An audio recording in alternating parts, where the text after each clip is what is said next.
Ok, muy buenas tardes, bienvenidos y bienvenidas al 18º ciclo de videoconferencias interactivas 2019. Estamos transmitiendo desde el Instituto Nacional de Salud Pública con sede en Cuernavaca, Morelos, y hoy nos acompaña el maestro Emanuel Orozco, a quien le damos la cordial bienvenida a esta videoconferencia 2019. Muchísimas gracias. Muy buenas tardes a todos y a todas. Bueno, antes de iniciar con la videoconferencia, voy a leer su reseña, maestro. Muchísimas gracias.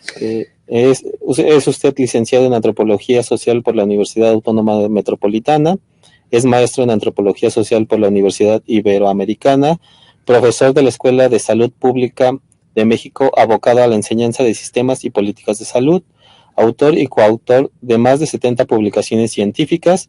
Sus líneas de investigación son análisis político de la reforma de los sistemas de salud, servicios y políticas de salud y estilos de vida y salud. Pertenece al Sistema Nacional de Investigadores y el día de hoy nos estará presentando la videoconferencia Retos Organizacionales para la Atención de Enfermedades Crónicas No Transmisibles en México, desde la perspectiva de la APS. Por favor, maestro, si gusta iniciar con esta presentación. Muchísimas gracias, muy buenas tardes a todos y a todas. Celebramos continuar participando activamente en estos ciclos de videoconferencias interactivas del Instituto Nacional de Salud Pública, con el gusto de siempre y, por supuesto, tratando de abordar temas de actualidad. En este caso, el reto que nos representa a los mexicanos, la prevalencia, la incidencia, la mortalidad por enfermedades crónicas no transmisibles, y por otro lado, pues tratar de reflexionar sobre el tipo de respuesta social organizada que desde nuestros sistemas de salud tratamos de darle al público al cual estamos abocados a atender. Para el día de hoy preparamos una charla en donde vamos a iniciar presentando los mensajes principales de esta presentación. Posteriormente haremos un repaso de algunas definiciones que nos parecen muy importantes para encuadrar el alcance del análisis organizacional en los sistemas de salud, para darle el peso central de la presentación al tema de la transición epidemiológica y más o menos cuál es el panorama de la morbimortalidad en población mexicana, sobre todo aquella que carece de acceso a servicios de salud a través de la seguridad social, para discutir con ustedes algunas propuestas de carácter organizacional que están dirigidas al fortalecimiento del primer nivel de atención, poniendo por supuesto a consideración del público el conjunto de las ideas que aquí se van a verter, y pues esperando que compartan con un servidor las conclusiones a las que vamos a llegar, o bien que con toda confianza puedan ustedes problematizarlas, y estoy a sus órdenes para responder sus preguntas, que espero que las haya. Entonces, ¿cuáles son los mensajes centrales de esta presentación? En primer lugar, ¿verdad? Me interesa mucho, sobre todo a las personas que trabajan de manera cercana en los servicios de salud, que están a cargo de otorgar distintos tipos de servicios. Lo que me interesa es darle visibilidad, ¿verdad? Y plantear que el quehacer de los servicios médicos, de la salud pública, de los servicios de carácter preventivo, en lo general, ¿verdad? Nuestro quehacer se lleva a cabo por distintos tipos de organizaciones sanitarias, cada una de ellas con su propia especificidad, con su propia razón de ser y, por supuesto, con una misión clara en materia de servicio para atender lo que tiene que ver con la prevención, que no es un tema de sentido común, como vamos a ver a continuación, con la atención curativa, que a mí me sigue pareciendo un tema central en los servicios de salud, y por supuesto tratar de darle mayor visibilidad a el objeto de estudio de nuestro trabajo aquí en el instituto, que son propiamente las medidas de salud pública. Entonces, las organizaciones como tal jugamos un papel fundamental tanto en la prevención como en la curación y en el otorgamiento de servicios desde la perspectiva de la salud pública. El segundo mensaje es que la sociedad, el mundo en general, los mexicanos en lo específico, hemos cambiado, ¿verdad? Y hemos cambiado mucho durante los últimos 40, 50 años, no así nuestro sistema de salud.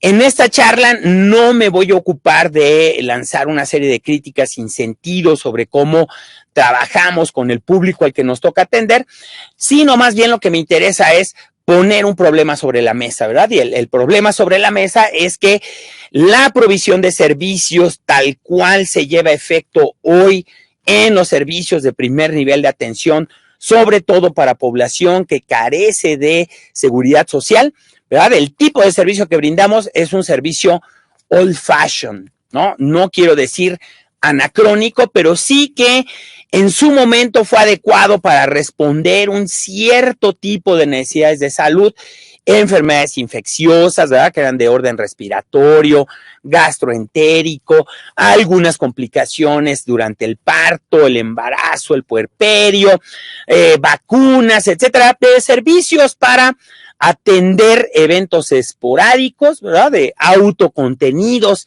en su mayoría y que reclamaban una inversión de recursos, vamos a decir, básica, ¿no? Pero que, por desgracia, debido al crecimiento poblacional, al desarrollo urbano, a los cambios en general en las relaciones sociales de producción, en las estructuras económicas y políticas, ¿verdad?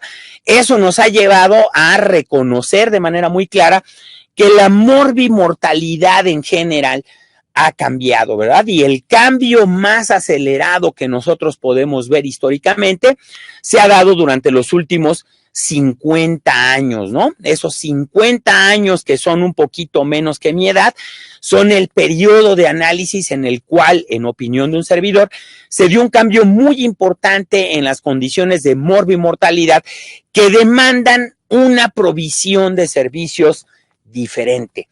¿En qué sentido tiene que ser diferente? Pues en que buena parte de los eventos infecciosos que otrora fueron la razón de ser de nuestra atención, dejaron de ser causas de muerte en población general, dejaron de ser, vamos a decirlo de alguna manera, una preocupación, pero dejaron ese espacio a otro conjunto de eventos en materia de proceso salud-enfermedad que ya no son autocontenidos, es decir, que no se resuelven a sí mismos, que no aparecen de manera súbita, ¿verdad? Sino que requieren de la acumulación de un conjunto de riesgos y que se expresan en padecimientos que ya no se resuelven con una sola cita, ¿verdad? Sino que requerirán del contacto más o menos periódico, la palabra permanente me parece un poco exagerada, pero sí un contacto periódico con los servicios de salud para poder tener una especie de control, ¿no? Control del padecimiento, toda vez que buena parte del nuevo patrón de enfermedades, como lo vamos a ver a continuación, ya no se resuelven de manera autocontenida y requieren de un enfoque diferente en el cual, ¿verdad? Lo vamos a resumir de manera muy sencilla. Tiene que haber una cierta continuidad, ¿verdad? Y es de la continuidad de la que vamos a hablar para tratar de plantear que un sistema moderno, un sistema del siglo XXI, es un sistema de salud que trabaja con enfermedades crónicas no transmisibles y que, por supuesto, tiene como mira, como eje, como punto de acceso al sistema de salud un servicio de atención ambulatorio organizado y con capacidad de respuesta. Finalmente, ¿verdad? Y este es como el tema central, ¿verdad? De lo que han sido los ciclos de videoconferencias, pues no podemos dejar de lado uno de los enfoques más revolucionarios que ha habido los últimos años, también el último medio siglo, en materia de lo que ha sido el diseño de política de salud y de lo que ha revolucionado en muchos lugares del mundo, ¿verdad? Lo que ha sido la provisión de servicios con base en una adscripción territorial, con base en un diseño de servicios que pretenden ser tremendamente costo efectivos y, por supuesto, con base en un conjunto de servicios que tienen una base democrática, que tienen una base en donde las necesidades de la población, las necesidades de las distintas comunidades y distintos públicos a las que atendemos son lo que nos mueve a trabajar, y a eso le vamos a llamar el modelo de atención primaria a la salud, que en un momento vamos a definir y a desarrollar, ¿verdad? Entonces, el sistema de salud, los servicios de salud tal cual siguen operando en nuestro país, parece que están esperando, una gran revolución, y a esa gran revolución en materia de provisión de servicios de salud la vamos a denominar la atención primaria con su esquema de política de salud. Entonces, empecé por las conclusiones, ¿verdad? Esperando que eso les dé un poco de curiosidad, ¿no? Sobre el contenido general de la presentación, y vamos a empezar ahora por las definiciones, ¿verdad? La primera definición que se me antoja presentar a ustedes, poner a consideración del público, es la de las organizaciones, ¿no? ¿Qué son las organizaciones? Las organizaciones en lo general son una representación de la estructura del sistema de salud y de las distintas dependencias que dan un conjunto de servicios especializados. Me gusta mucho llamarles servicios especializados porque la base técnica de la provisión de servicios de salud en nuestro país es generalmente profesional, ¿no? La gran mayoría de los proveedores de servicios con los que contamos en la actualidad o con los que nos gustaría contar son proveedores de servicios que han cursado mínimamente una licenciatura, ¿verdad? Que tienen, vamos a decir, un título de ejercicio profesional y que con base en ese título otorgan servicios que corresponden más o menos a sus perfiles, ¿no? Entonces son organizaciones, si ustedes me lo permiten, ¿verdad? Las organizaciones sanitarias son organizaciones de carácter profesional, ¿no? Y esto significa que los que atienden somos profesionistas que tenemos distintos títulos, ¿verdad? Que no están necesariamente adscritos al área biomédica, sino que se han ido abriendo a distintos campos, ¿no? A áreas sociomédicas, a áreas de enfermería y también, ¿por qué no decirlo?, a las ciencias sociales, como es el caso de un servidor. Soy antropólogo social, ¿no? Entonces, primer punto, ¿verdad? Entender que las organizaciones para hacer su trabajo requieren insumos.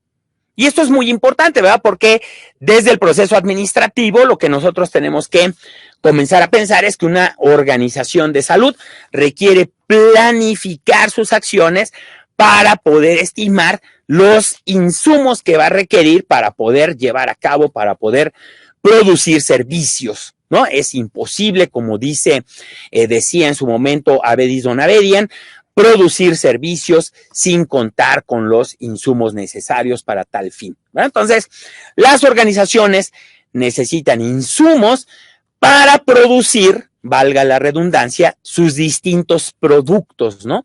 Si vamos a vacunar, pues requerimos vacunas, ¿no? Si vamos a hacer promoción de la salud, requerimos los requerimientos necesarios como los rotafolios, el material impreso, las libretas para que la gente pueda tomar notas, etcétera. Toda aquella acción que nosotros llevamos a cabo en nombre del sistema, dentro del sistema, ¿verdad?, va a requerir de algún tipo de insumo, en donde, por supuesto, nos incluimos a nosotros, ¿no? Los recursos humanos somos una pieza fundamental en las organizaciones y, por supuesto, actuamos en nombre y en representación de nuestras respectivas instituciones, ¿no? Para llevar a cabo nuestro trabajo tenemos una estructura jerárquica que más o menos es una representación gráfica de nuestro quehacer con los niveles de autoridad y de responsabilidad que ello implica, ¿no? Desde que empezamos a discutir los marcos de gobernanza en los sistemas de salud y desde que nos comenzamos a plantear desde los remotos años 80 la importancia de tener organizaciones cada vez más democráticas, ¿verdad?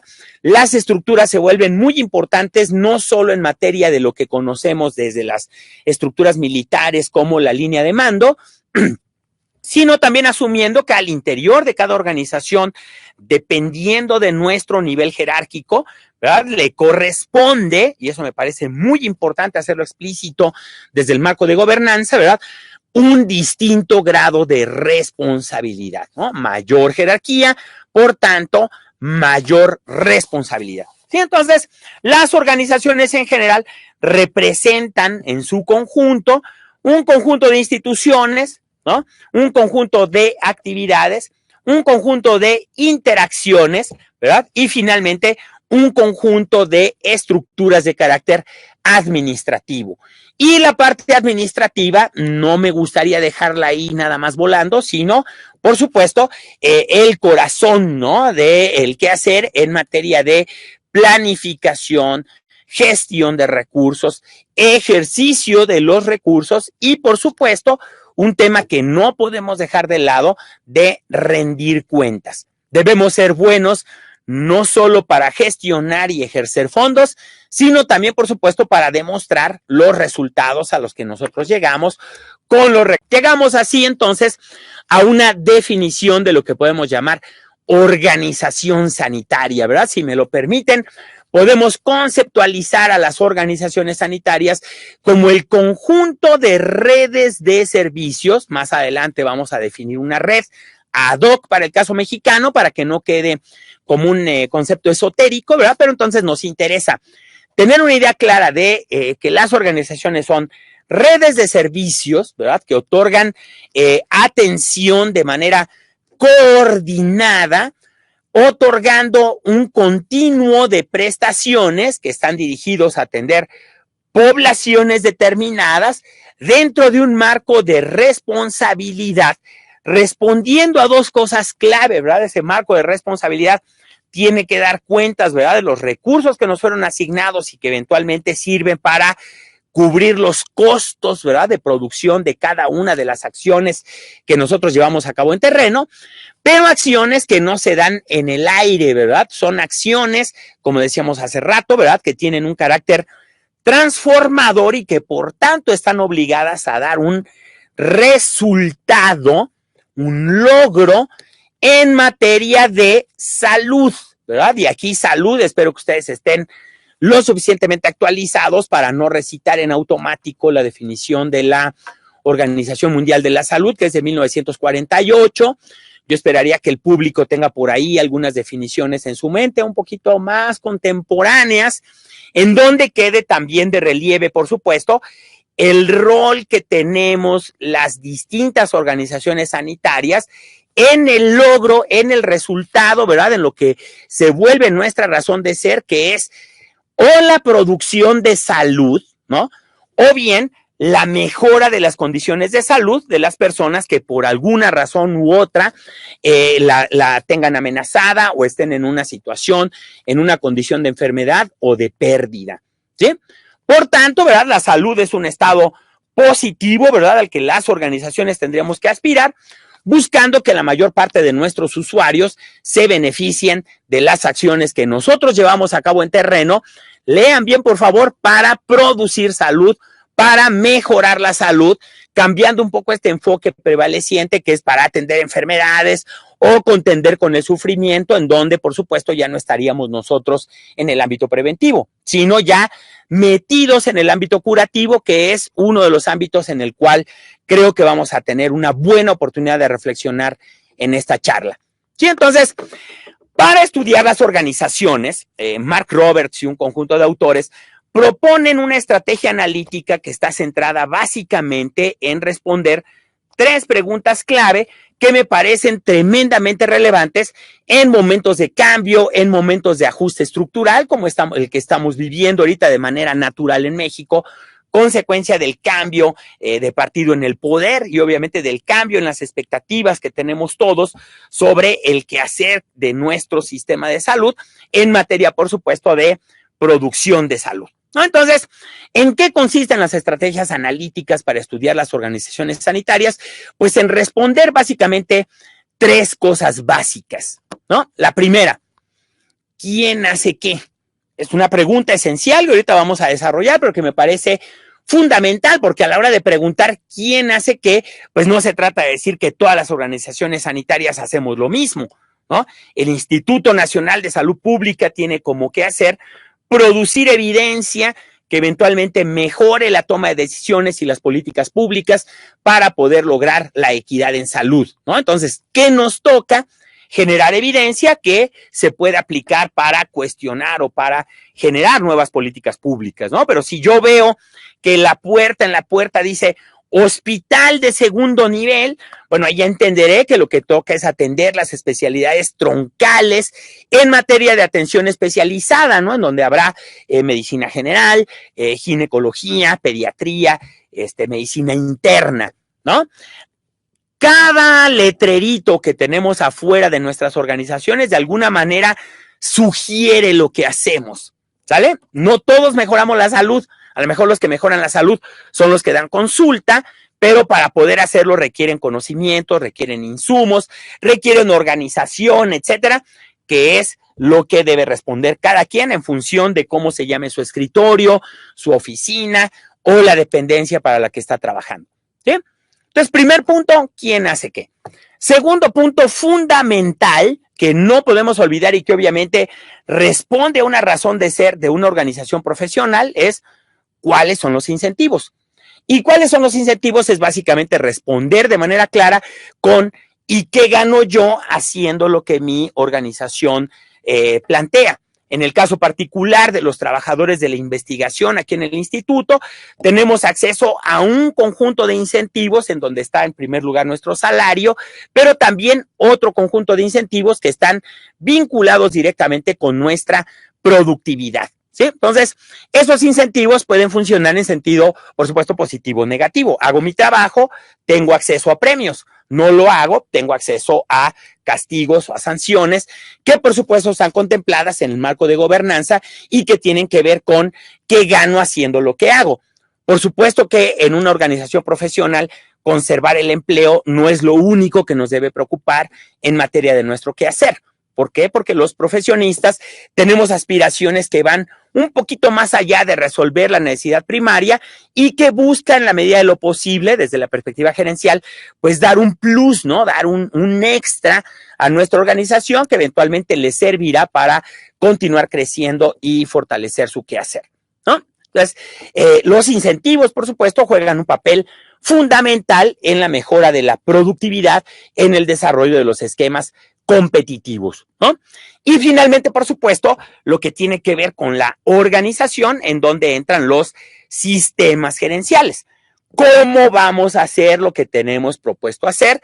Y en donde, ¿verdad? Cada situación de ajuste como la que estamos viviendo en la actualidad, pues representa una oportunidad para revisar nuestro quehacer y ver en dónde apretamos tuercas, en dónde aflojamos, en dónde cambiamos o hacemos reingeniería para poder continuar con nuestro quehacer, ¿sí? Entonces, las organizaciones sanitarias de entrada, ¿verdad? Tenemos como obligación responder a dos temas clave, ¿verdad? Que es cómo amplío el acceso, ¿no?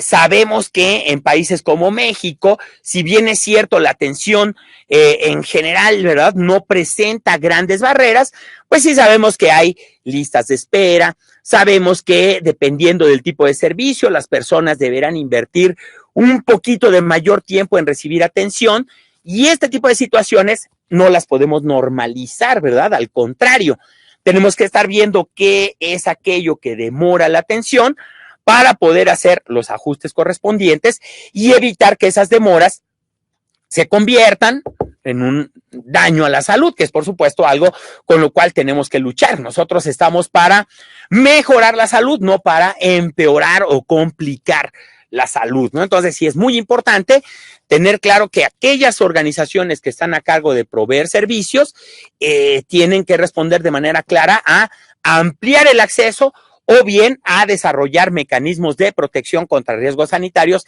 que es lo que hacemos en buena medida con acciones de salud pública, ¿no? ¿Cuáles son los incentivos? Depende del tipo de organización, ¿verdad? El incentivo más abstracto, en mi opinión, tendría que ser la mejora de la salud de la población. Pero como les decía hace rato, dependiendo de nuestro trabajo, nosotros tenemos distintos tipos de incentivos. Hay incentivos a la productividad, hay incentivos a la permanencia, hay incentivos a la competitividad y a veces organizacionalmente, ¿verdad? Esos incentivos se convierten en oportunidades de desarrollo en la medida que hacemos aquello que es importante para mejorar la salud del público, y ahí también, por supuesto, los servicios se vuelven competitivos, ¿no? Hay servicios que hacen mejor las cosas que otros, y en la medida que hacen mejor las cosas, logran el objetivo principal, que es mejorar la salud de la población, ¿no? Y este tercer punto, que a veces lo vemos de manera peyorativa, pero que a mí me parece, sobre todo en la medida que he tenido oportunidad de desempeñar cargos o tener puestos de responsabilidad, en donde el sistema gerencial lo que nos va a ayudar básicamente es a resolver dos grandes problemas que son muy importantes para poder desarrollar capacidad organizacional. El primero es el gerencial, cómo estamos organizados, cómo tomamos decisiones, a la luz de qué tipo de marcos hacemos nuestras compras, nuestras licitaciones, competimos, llevamos a cabo contratos, etcétera, ¿no? Que tiene que ver esencialmente con nuestro dominio del quehacer administrativo, pero a ese quehacer administrativo, sobre todo en países como México, pues hay que agregarle otro tipo de competencias, y celebro que autores como Mark Roberts lo hagan súper explícito, que son las competencias de carácter político.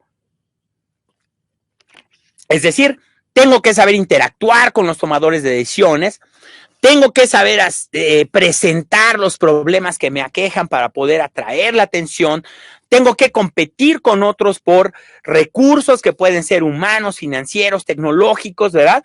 Y en todo eso se antoja siempre un poquito, ¿verdad? O un muchito de capacidad política, sobre todo en aquellos que están a cargo de tomar decisiones, pero, y no hay que soslayarlo, también en aquellos que están en la posición de presionar para que esas decisiones se tomen, o bien en aquellos que están en la ventanilla de resolución de problemas. Entonces, el quién hace qué es un tema profundo, ¿no? Y quizá uno de los asuntos más importantes que se tendrían que estar discutiendo en este momento va a ser cómo vamos o cómo queremos operar el sistema de salud, ¿no? Tiene más o menos desde 1984 que los servicios de salud para población que no tiene seguridad social se han regido por un principio de descentralización de servicios de salud, que ha sido una política lo suficientemente compleja, ¿verdad?, para llevar a cabo un conjunto de tareas, no solo de devolución de responsabilidades, no solo de establecer mecanismos de coordinación entre el nivel federal y los estados, sino también, como pueden ver ustedes en pantalla, para desarrollar capacidad reguladora, ¿no?, para poder instrumentar los objetivos de reforma, que en general tienen que ser muy claros, ¿no?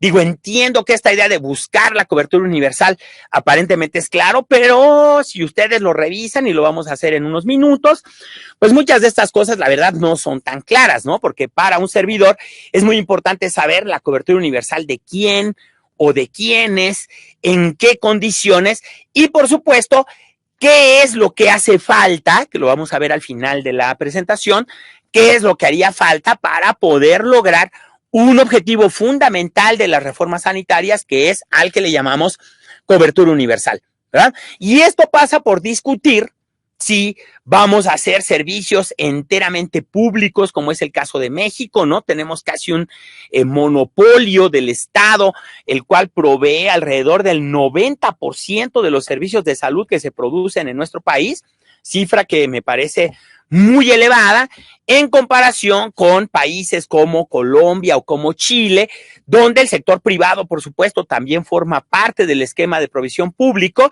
y donde, por supuesto, se diluye un poquito la responsabilidad de los proveedores públicos, toda vez que coexisten y compiten, por qué no decirlo, con proveedores privados para la provisión de servicios de salud, ¿no? Creo que ese es un tema que no está lo suficientemente discutido en el caso de México, y que a lo mejor valdría mucho la pena discutir para ver, y yo creo que no es un tema que valga la pena ocultar, sino al contrario, ¿va? Para poder discutir qué tan priorizadas están las necesidades de salud del público en general, ¿no?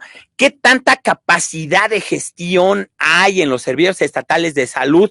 No solo para resolver sus propios problemas de contratos, compra de medicamentos, mantenimiento, mejora de la infraestructura, sino también, por supuesto, para responder de manera clara a todas aquellas necesidades de salud del público que deben incluir, en mi humilde opinión, pues todas aquellas que causan sufrimiento y pérdidas económicas, ¿no? Que sería un tema, por supuesto, que hay que discutir a la hora de tratar de responder a la pregunta, ¿quién hace qué? ¿No? Por otro lado, tenemos que incluir ahí que nuestros usuarios pueden ser lo suficientemente sofisticados para demandar servicios, lo que hace que no necesariamente van a estar contentos con aquello que se les oferta, porque siempre estarán buscando un estándar mejor de calidad. Y no me dejarán mentir ustedes, como usuarios de servicios de salud, que cuando uno acude a un servicio, pues espera recibir el mejor servicio en las condiciones en las cuales éste está siendo provisto. Ya no se diga no solo recibir el servicio, sino ser atendidos por profesionales, y me gusta usar la palabra profesionales porque, en mi humilde opinión, y este será un tema de discusión en el enfoque de atención primaria, pues los servicios de salud no son provistos única y enteramente por personal médico, ¿no? Sino que tenemos que considerar de manera muy seria a otros proveedores, ¿no? Como es el caso particular del personal de enfermería, pero no me dejarán mentir, ¿verdad? A la medida que se va complejizando el perfil epidemiológico, pues requerimos también llamar a otro tipo de profesionales, como es el caso de los psicólogos, como es el caso de los nutriólogos, y no se diga nutriólogas, y no se diga, por supuesto, hasta el caso particular de los propios antropólogos sociales, que por alguna razón hemos encontrado en el nicho de los servicios de salud un nicho de desarrollo profesional muy importante para poder favorecer la interacción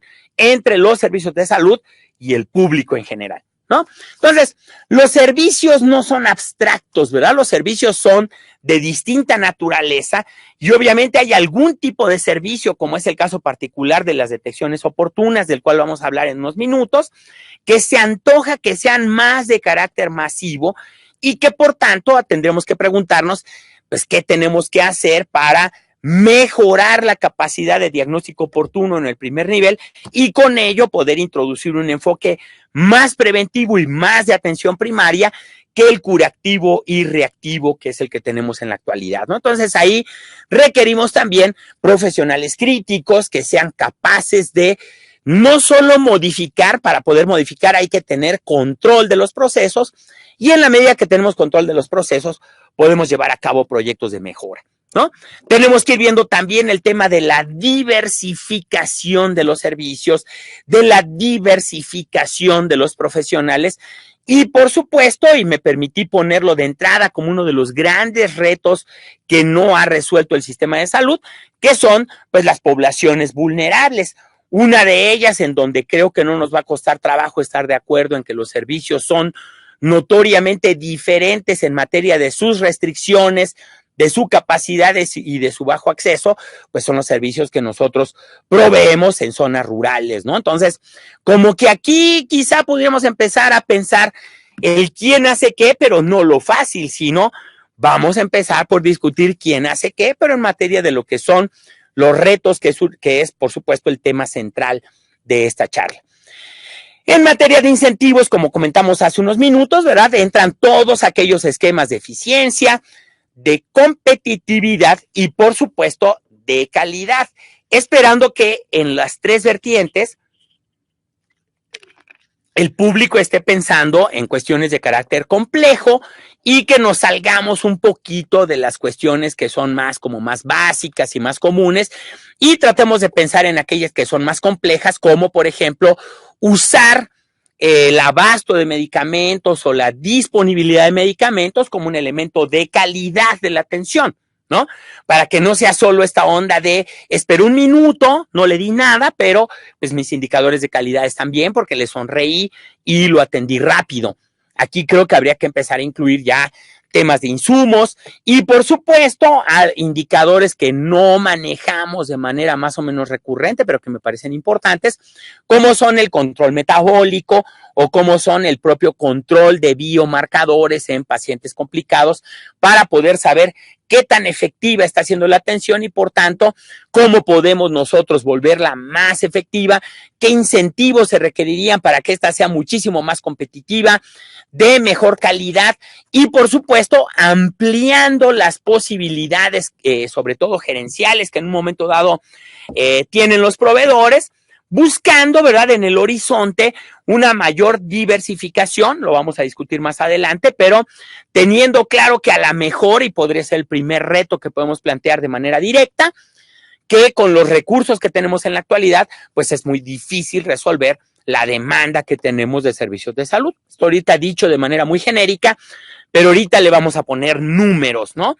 Y esos números o esas formas de dimensionar los problemas nos van a ayudar, por supuesto, a introducir el enfoque de APS y a saber por qué es relevante y por qué todos, sobre todo desde la esfera de la provisión, a lo mejor lo que tenemos que hacer es mejorar los mecanismos de presión política para que la APS deje de ser una aspiración y se vuelva más un quehacer cotidiano en los servicios de salud.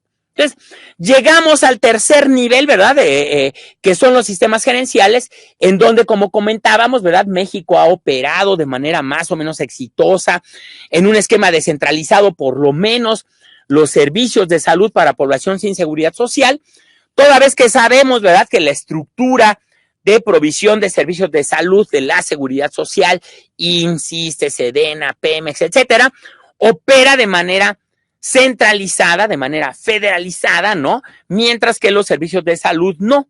Y esto yo creo que es ya de entrada un tema que se antoja interesante en materia de preguntarnos, bueno, ¿ha servido la descentralización como tal o debemos dar un golpe de timón? Cosa que me parecería un poquitito compleja, pero tenemos que dar un golpe de timón, revisar lo que ha pasado y a lo mejor buscar otros mecanismos en donde, por supuesto, tendríamos que proponer sobre la mesa el problema que puede llegar a representar el que los proveedores locales, las jurisdicciones sanitarias, los hospitales regionales, los centros de salud, perdieran bajo una nueva óptica su autonomía, sus mecanismos de coordinación, que son más o menos los que nos ha tomado alrededor de 30 y algo más de años construir en este esquema descentralizado. No son, por decirlo de alguna manera, decisiones que se implementen de manera sencilla, ¿no? Es lo que traté de sugerir con el ejemplo del esquema que ha sido vigente, ¿no? Nos descentralizamos por papel, ¿no? Por decreto en el año 84, pero como tal el proceso continuó hasta después de los 90 y se han hecho algunas evaluaciones, como una que publicamos el año pasado en la Universidad de Toronto, en donde sugerimos que contar con un esquema descentralizado favoreció la implementación y conducción del sistema de protección social en salud y que ahora lo que se antoja es un esquema un poquito más flexible y un poquito más competitivo. Pero bueno, esas decisiones no las toma su servidor. Lo que nos toca es poner sobre la mesa la evidencia y con base en la evidencia armar una discusión para lograr algo que nos parece fundamental, que es tener el sector público con números rojos, ¿no? Tener un sector, números negros, tener un sector público resolutivo, capaz, coordinado y sobre todo, ¿verdad?, que está a la altura de las necesidades de salud que tienen las diversas poblaciones y para las cuales nosotros tenemos que ir mostrando nuestra capacidad resolutiva, ¿no? Entonces, las organizaciones sanitarias jugamos un papel fundamental para poder producir salud, para poder prevenir enfermedades, pero requerimos un enfoque, ¿no? Requerimos una óptica que hoy por hoy resulte fresca, resulte, vamos a decirlo de alguna manera, revolucionaria en cuanto a lo que ha sido la provisión de servicios de salud. Y esa óptica, si ustedes me lo permiten, ha sido la atención primaria a la salud, o APS, que por supuesto no es tan nueva, si bien durante los últimos 10 años la hemos estado revisitando para poder fortalecerla y eventualmente contagiarles a ustedes de nuestro entusiasmo por este enfoque y tratar de llevarlo al público en general, ¿no? sacarlo del ámbito de las modas intelectuales y convertirlo en una forma de quehacer consuetudinario en la provisión de servicios de salud, ¿no? Entonces, la atención primaria, como pueden ver ustedes en pantalla, fue definida en el año 1978 como una forma de asistencia sanitaria esencial, ¿no? Y quizá algo que ha generado las primeras confusiones alrededor del APS, pues pudo haber sido esa palabra de esencial, que para nosotros es conceptualizado como lo absolutamente necesario para atender una necesidad, pero que para muchos se convierte como lo básico o menos que lo básico. Entonces yo creo que aquí esencial lo estamos entendiendo como aquello que es fundamental para resolver una necesidad, ¿verdad? Que se va a resolver con un método y una tecnología práctica, ¿no? Por práctico requerimos algo que no requiere condiciones especiales o muy especiales para implementarse, pero que tenga un sustento científico y que esté socialmente aceptable, ¿no? Es decir, no puedo, por ejemplo, ante el problema del embarazo en adolescentes, ir y esterilizar jovencitos y jovencitas, nada más con el argumento de que este es un problema social que requiere atención. Aquí nosotros tenemos que negociar con las comunidades, discutir moral y socialmente el problema con ellos para ir pensando en soluciones que sean, en primer lugar, asequibles, en segundo lugar, que no tengan grandes barreras de implementación, pero sobre todo que sean aceptadas por la población, ¿no? Aceptadas mediante procesos participativos en donde los costos, distintos costos sociales, económicos, etcétera, están sobre la mesa y en donde lo que estamos buscando a través de un enfoque de estas características es, en primer lugar, la autorresponsabilidad, pero es una autorresponsabilidad que no nace de la delegación de la responsabilidad, ¿no? Sino que es un acto que viene de un proceso reflexivo en donde yo he estado a través de procesos educativos siendo familiarizado, ¿no? No solo con la jerga, sino también con las prácticas que me pueden llevar a mí a tener una buena salud, a hacerme responsable eventualmente de esas prácticas, para que esas prácticas me permitan tomar decisiones informadas, y ahí les va el subrayado, autónomas, ¿no? Decisiones que tomen los niños, las mujeres, los adolescentes, los hombres, los viejitos como un servidor, pero siempre de manera informada y de manera autónoma.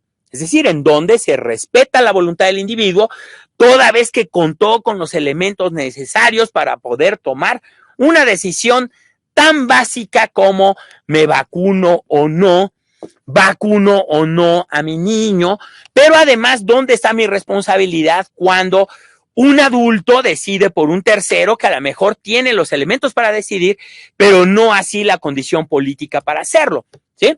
Todo este debate sobre lo que nosotros llamaríamos relaciones democráticas y democratizadas es un debate que ha sido parte y que ha acompañado, por supuesto, a la atención primaria y que la ha acompañado desde sus orígenes hasta muy entrado el nuevo milenio, en donde, como pueden ver ustedes, lo que se antojó y obviamente no ocurrió y queremos que ocurra, era que la reforma sanitaria, tal y como nació también desde los años 80, hubiese incorporado al APS en este gran proceso macro. Lo que acabó pasando, ¿verdad?, es que aparentemente la atención primaria se convirtió como en una especie de sinónimo de atención ambulatoria, y eso, la atención ambulatoria, se acabó convirtiendo en un sinónimo de atención básica, que derivó de 1978 al nuevo milenio en darle al público que no tiene capacidad de pago lo que se puede, pero no necesariamente lo que se necesita. ¿Sale? Entonces, yo creo que sí es momento de hacer una reflexión seria, ¿no? Y por serio me quiero referir a este tema de la responsabilidad, ¿no? Un centro de salud, una unidad de medicina familiar, un escalón, primer escalón militar, ¿verdad? Como instituciones, organizaciones de atención primaria a la salud, ¿verdad? Tendrían que estar respondiendo de manera inicial a resolver las necesidades básicas recurrentes del público al que atienden de manera responsable. Y el responsable es, pues a mí me tengo adscritas estas 10,000 personas, yo respondo por su salud, pero también yo respondo por sus riesgos o respondo por los daños a la salud que estén afectando a este colectivo. Entonces la reforma sanitaria avanzó, se convirtió en un tema eminentemente político y descuidó, si ustedes me lo permiten, ¿verdad? Usar una palabra tan dura, descuidamos, ¿verdad?, la provisión de servicios esenciales, y esa provisión es la que estamos llamando a revisar en este momento, ¿no? ¿A revisar desde qué perspectiva? Desde la perspectiva que nos propone la Organización Mundial de la Salud, ¿no? Destacando que las reformas sanitarias deben incorporar el enfoque de APS, retomando 4 principios que políticamente son, por supuesto, tremendamente complejos, ¿no? El primero es el principio de buscar y lograr, porque México hemos estado buscando, pero no hemos logrado la cobertura universal. ¿A qué llamamos cobertura universal? Al otorgamiento de las facultades a los ciudadanos para que independientemente del tipo de contrato laboral que tengan, puedan utilizar servicios de salud, prevenir enfermedades, pero también resolver las necesidades de salud que les aquejan, evitando que en la medida de hacerlo eroguen recursos económicos, ¿verdad? O tengan que batallar de organización en organización a ver dónde se les atiende para resolver necesidades de salud, ¿no? Si ustedes se fijan, tristemente ese enfoque responde más a lo que en los 90 se le llamaba hacer lo que se puede, pero yo creo que en la actualidad, en el enfoque del nuevo milenio, no le podemos decir a la ciudadanía que nos está demandando servicios que vamos a hacer lo que podemos. Tenemos que hacer lo que se tiene que hacer, ¿no? Y para hacer lo que se tiene que hacer debemos tener un marco político sólido en donde la atención de las necesidades de salud forme parte, o sea, una política de Estado.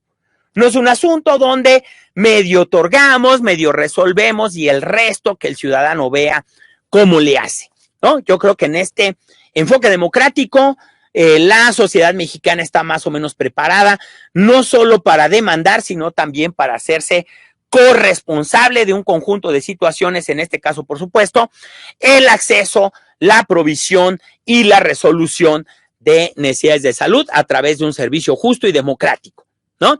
Ese tema está sobre la mesa, como está el tema de reformar la provisión. La provisión de servicios es una de las funciones esenciales del sistema de salud y tiene que ver con el otorgamiento de servicios. Este otorgamiento de servicios, por supuesto, si ustedes revisan la normativa mexicana, está normado tanto en la seguridad social como en los servicios para población sin seguridad social, pero por desgracia, ¿verdad?, no responde necesariamente a lo normativo, sino a capacidades mermadas en instituciones sanitarias que a lo mejor no están cumpliendo con su cometido en materia de proveer servicios en el momento que se presenta una necesidad. Piensen ustedes, y ese para mí es un argumento muy potente, que cada que un usuario no recibe atención médica, lo estamos empujando al gasto de bolsillo de manera automática. No es que estemos diciendo, me quité el problema. Lo que estamos diciendo es, lo dejé con su problema y ese ciudadano con sus propios recursos, que es lo que se supone que legalmente no tendría que hacer, con sus propios recursos tendrá que resolver sus necesidades de salud para que luego nosotros digamos, resolvimos que sí, de entrada sabemos que alrededor del 40% de la población tiene que poner de su bolsillo para resolver sus necesidades. Este tema entra, por supuesto, en la provisión y está, pero descrito con todas las letras en la Ley General de Salud. Si ustedes la revisan, ¿verdad? Desde el año 1984 se estipuló que los ciudadanos mexicanos debemos recibir atención sin erogar dinero de nuestra cartera.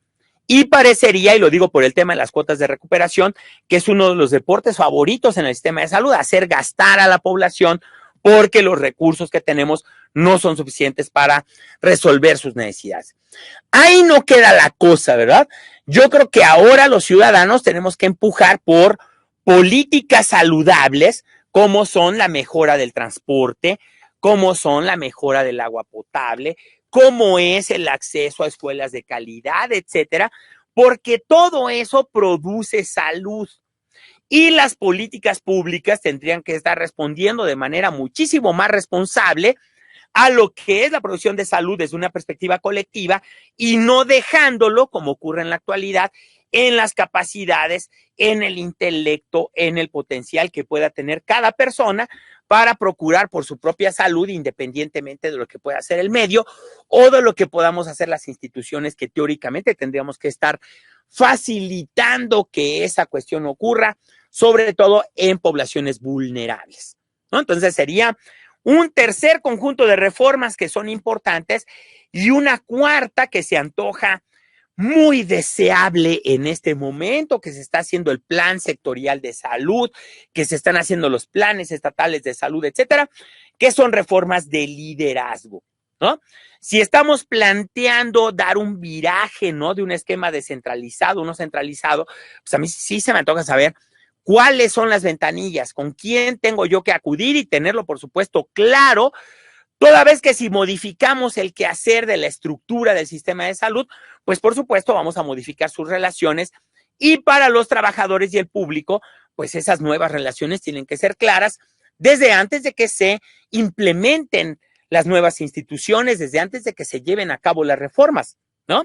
No solo se trata de decir qué se va a hacer, sino cómo se va a hacer. Y lo más importante, si ustedes tienen presente el esquema de Mark Roberts, ¿quién lo va a hacer? ¿No? El quién lo va a hacer es muy importante para que el público sepa a dónde ir cuando lo que está esperando no llegue o no ocurra. ¿Vas? Entonces, la atención primaria, si bien es cierto, nace en Alma Ata en 1978, ¿verdad? Y se vuelve a refrendar el compromiso el año pasado. Ya se me olvidó el nombre de la ciudad, pero también está en la ex-URSS, ¿no? Ahora lo que toca es volverla contemporánea, ¿no? Y bien, ¿verdad? Responder a lo que la Organización Mundial de la Salud en su reporte de la salud en el mundo 2008 llamó hoy más necesaria que nunca. Escuchen esto, hoy más necesaria que nunca, y ya pasaron 10 años de la publicación de ese libro y seguimos como haciéndonos preguntas de, bueno, ¿y esto del APS? ¿Cómo se hace? ¿Cómo se instrumenta? O bien, y aquí vamos a responder una pregunta clave para el objetivo de esta presentación, ¿por qué no ha ocurrido? ¿No?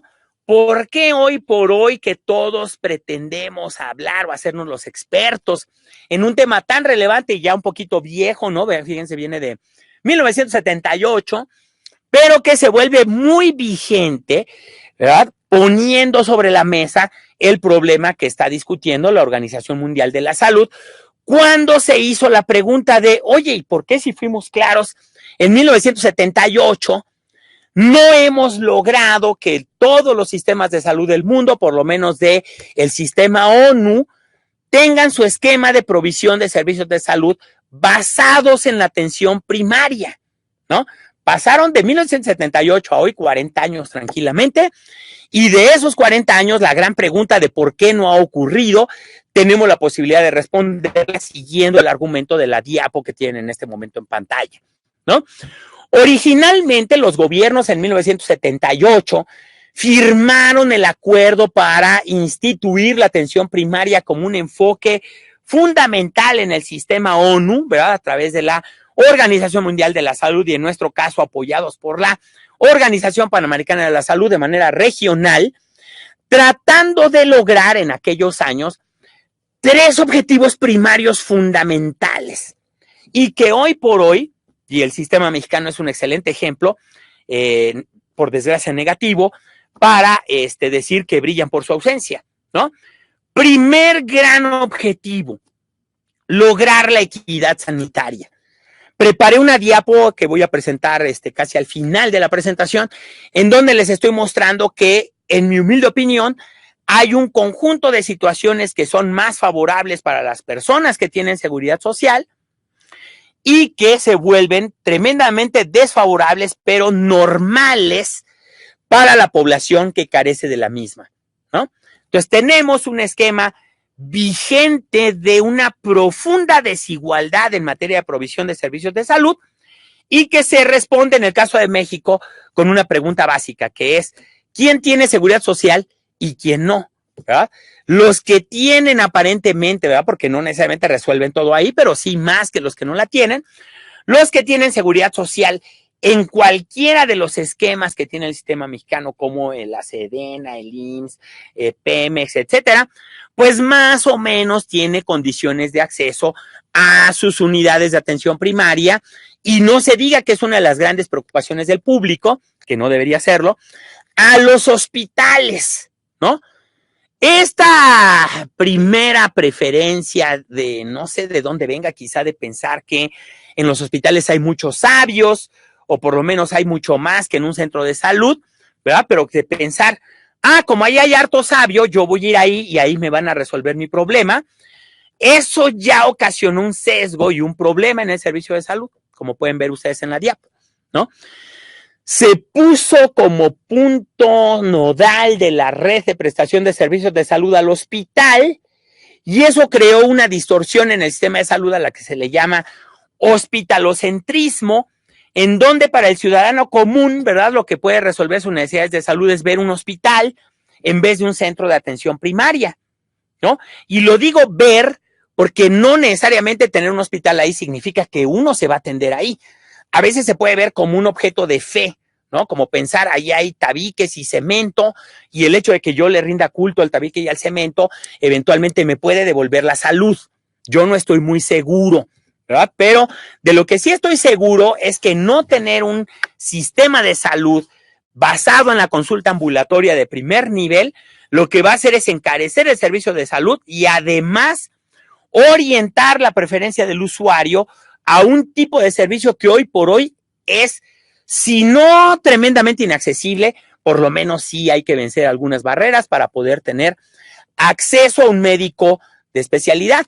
En el caso de la seguridad social, no voy a decir dónde me atiendo para que no me caiga un rayo, pero en donde yo me atiendo, el acceso a un médico de especialidad me puede tardar 6 meses, ¿no? Porque tengo que ir primero al primer nivel. El primer nivel tendrá que dictaminar si mi padecimiento requiere atención de especialidad, y una vez que se define la atención de especialidad, la cual me será brindada en un hospital, podré ir ahí, pero dentro de 6 meses, ¿no? Entonces, este modelo hospitalocéntrico, ¿verdad?, ha creado no solo problemas de equidad en materia de provisión de servicios de salud, sino barreras muy importantes para poder recibir consultas de especialidad cuando ésta se necesite, ¿no? Segundo problema, ¿no? Pretendimos crear un servicio de salud de atención primaria universal, y lo que tenemos nosotros en México son 23,000 consultorios de atención ambulatoria, pero no así un número que nos permita saber si esos 23,000 consultorios que tenemos son suficientes para resolver la demanda de servicios de salud, sobre todo aquellos que se pueden resolver en la atención ambulatoria, ¿no? Asumimos de alguna manera que la atención ambulatoria es accesible, pero no estamos estudiando nuestros números de tiempos de espera. Y yo estoy seguro, ¿verdad?, que no me dejarán mentir, que en la mayor parte de establecimientos sanitarios, aún con cita programada, uno espera mínimo media hora para recibir servicio en un consultorio público en el mejor de los casos. Pero los promedios que tenemos documentados son de 3 horas o más, y con la situación de desabasto que priva en la actualidad, pues muchas personas lo que dicen es, híjole, voy a ir a un centro de salud, voy a gastar dinero y no voy a resolver mi necesidad. Mejor voy a un establecimiento más cercano, y por desgracia, y es un fenómeno que les invito a que observen, los consultorios adscritos a farmacias se han vuelto, pues, el mecanismo de competencia en servicios de salud ambulatorios para población que no tiene seguridad social, pero por desgracia está conectada la cartera de sus usuarios a la farmacia en la cual reciben atención médica. A un fenómeno como esos sí le podemos denominar un proceso de mercantilización de la atención médica, porque no se está recibiendo la atención gratuita que supuestamente tendría que recibirse, y porque el usuario hoy por hoy, económicamente hablando, está más dispuesto a sacrificar recursos económicos en una unidad de esas características que en una pública en donde, aunque no se pague, hay un sentido de pérdida que opera en distintos niveles, ¿no? Tercer problema, ¿no? No todos podemos ir a las mismas unidades, ¿no? Desde que yo era niño, seguramente ustedes ya crecieron con eso como algo perfectamente normal, pero yo tengo una necesidad de salud y sí tengo que ver quién soy sociodemográficamente hablando. Eso que dice, a ver, yo soy Emanuel Orozco, que tengo ahorita un contrato por honorarios. Híjole, entonces si mi contrato es por honorarios, no puedo ir a la seguridad social, ¿no? Porque mucha gente cree que ya por trabajar en una dependencia pública ya hay seguridad social, pero no es el caso, ¿no? Si mi forma de contrato es por honorarios, yo, aunque trabaje en una institución de seguridad social, me voy a atender en una institución que atiende a los que no tienen seguridad social, ¿sale? Esas instituciones, tanto las de seguridad social como las que no tienen seguridad social, están tremendamente fragmentadas, ¿sale? Atomizadas, no están coordinadas, no están vinculadas a través de un esquema de red con servicios de laboratorio, activación física, orientación nutricional, sino que operan como, pues así como, no sé, establecimientos en los cuales se puede dar cualquier tipo de servicio. Y mi humilde opinión, y espero que la compartan, es que en la realidad no es así la cosa, ¿no? Si yo quiero hacerme un servicio de detección oportuna de cáncer de próstata, no me lo puedo hacer en un centro de salud que tenga 4 paredes. Bueno, a lo mejor sí, si no hay nadie más usando el servicio, pero si hay más personas, mi privacidad, mi dignidad, como seguramente la de las mujeres que se hacen exámenes de detección oportuna de cáncer de mama o cervicuterino, pues empieza a verse problematizada en buena medida por el tipo de establecimiento en donde estoy recibiendo atención, ¿verdad? Por tanto, este rollo de la atención primaria, espero que lo vayamos ya medio conceptualizando, no es necesariamente una cuestión filosófica, ¿no? La atención primaria es un enfoque técnico, ¿verdad? Que lo que busca es contribuir a la universalización de la atención médica, sobre todo aquella de bajo costo que tiene gran capacidad resolutiva y que se puede ofertar en establecimientos con una infraestructura básica, ¿no? Ya la estamos medio empezando a traducir y nos interesa traducirla porque ahorita vamos a plantear el problema, ¿no? Hemos hablado de las organizaciones sanitarias, pero todavía no les presento el mosaico de las enfermedades crónicas no transmisibles y de cuál es su impacto en salud y por qué en la actualidad para su servidor es muy importante tenerlas en nuestro radar como parte del esquema de provisión de servicios de salud para poder ahora sí llamar a nuestros servicios de salud. Entonces, para poder trabajar con un enfoque de atención primaria, me voy a permitir retomar un modelo conceptual que vincule necesidades de salud, entendidas estas como condiciones, servicios de salud que están dirigidos a mejorar o atender las condiciones de salud que están perfiladas en las necesidades y los recursos que sirven para financiar los servicios que van a resolver las necesidades, ¿no? Entonces, primer punto clave en todo esto es tener una idea de dónde estamos parados. ¿Cuáles son hoy por hoy las condiciones de enfermedad y muerte de la población mexicana? A lo cual vamos a denominar la determinación de las necesidades, ¿no? Hoy por hoy, y lo vamos a mostrar más adelante, las necesidades de salud de la población mexicana han cambiado a partir del nacimiento de nuestro sistema de salud, ¿no? Cuando nace nuestro sistema de salud en el año 1984, ¿no? Como la última gran reforma seguida después de la creación del sistema de protección social en salud en 2003, nuestro sistema de salud atendía IRAS, infecciones respiratorias agudas, atendía enfermedades diarreicas y además, ¿verdad? Niños o adultos que llegaban con complicaciones tremendas de esos padecimientos, ¿no? En los 80s. Hoy, Si no vemos alguna de las necesidades de salud que les voy a decir ahorita, como depresión, que ahorita lo vamos a mostrar, o como problemas musculoesqueléticos, ¿verdad? No los vemos, no porque sean invisibles, sino porque las personas que los padecen no acuden a nuestros establecimientos a resolverlas cuando teóricamente, ¿no? 30-40% de los adultos padecemos dolor de espalda. Se ha vuelto un problema súper recurrente y un problema que la gente no atiende en primer nivel. ¿Por qué? Pues porque no hay condiciones para atenderlo, ¿no? Otro tema que me parece fundamental y que no lo vemos no porque la gente no lo padezca, sino porque no tenemos capacidad de diagnosticarlo ni atenderlo, pues son las enfermedades o trastornos de la conducta, ¿no?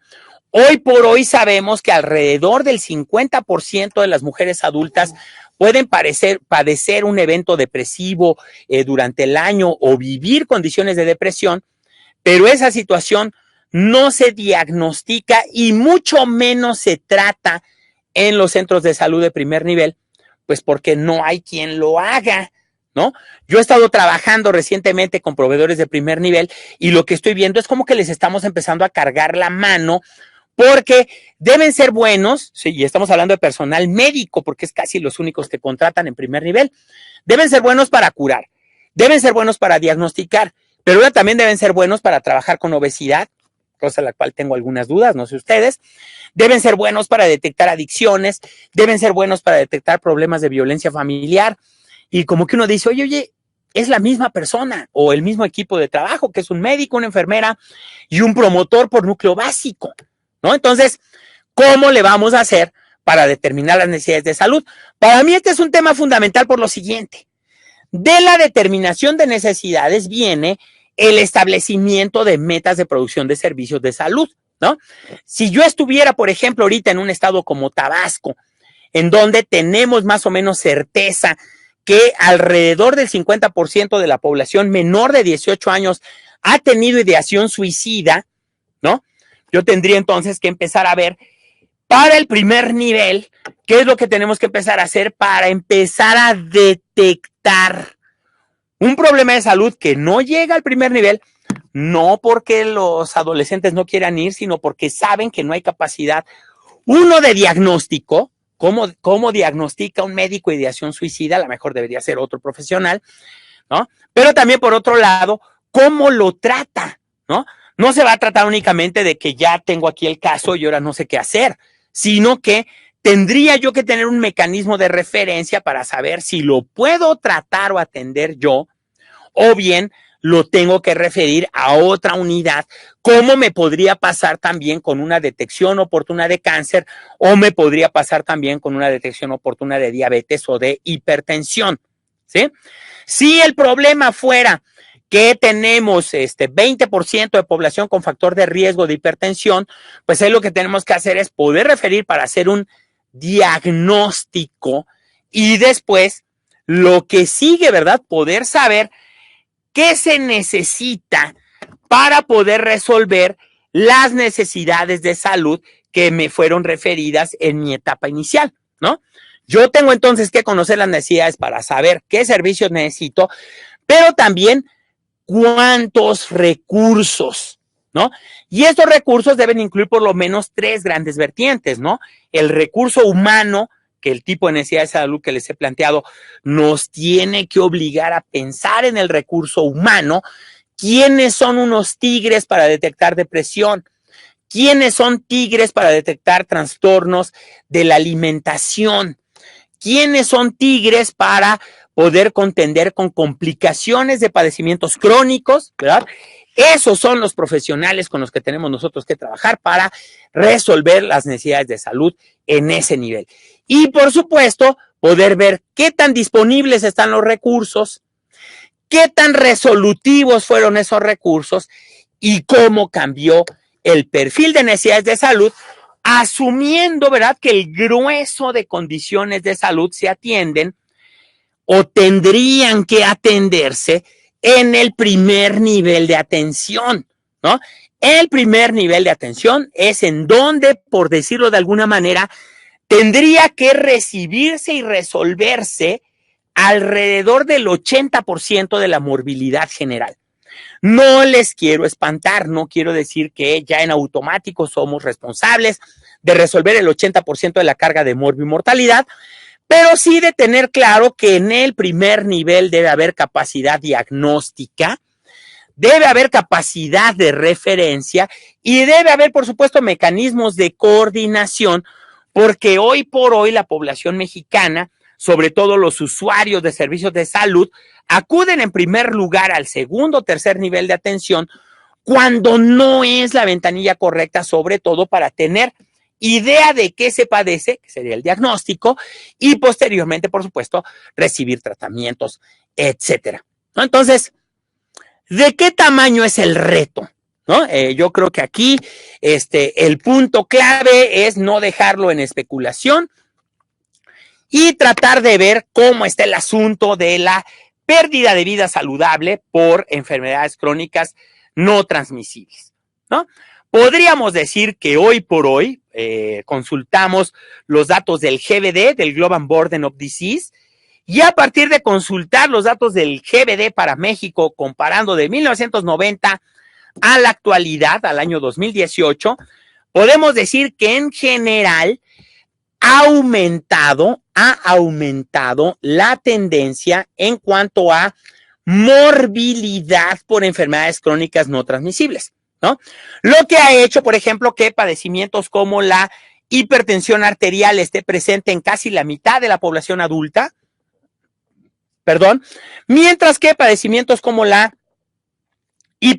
diabetes mellitus esté afectando alrededor del 14 punto algo por ciento de la población mexicana, ¿no? Entonces tenemos dos grandes necesidades de salud, ¿no? Padecimientos cardiovasculares, diabetes mellitus, que se combinan, fíjense bien ustedes, con desórdenes de la conducta, sobre todo depresión, pero tenemos otros que son también muy importantes y que hay que tener presente, y también los problemas musculoesqueléticos, dolor de espalda, por ejemplo, se ha vuelto uno de los problemas en población adulta muy recurrentes, y un tema que por desgracia no solo no cambió de 1990 a la fecha, sino que se agudizó por sus consecuencias, que es el de la violencia, ¿no?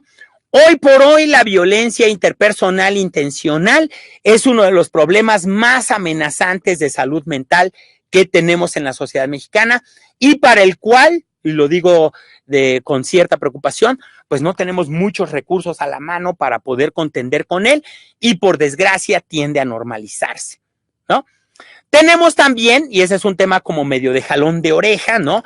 La persistencia de necesidades de salud materna y también problemas de salud infantil, que en países de ingreso medio como México, y hay que por supuesto leer los reportes de la OCDE, en países como México son poco menos que admisibles, ¿no? No podemos tener la razón de muerte materna que tenemos, ni mucho menos, ¿verdad? Problemas con la infancia, como son la desnutrición aguda por un lado y la obesidad y el sobrepeso por otro, como situaciones que nosotros debamos normalizar en población infantil.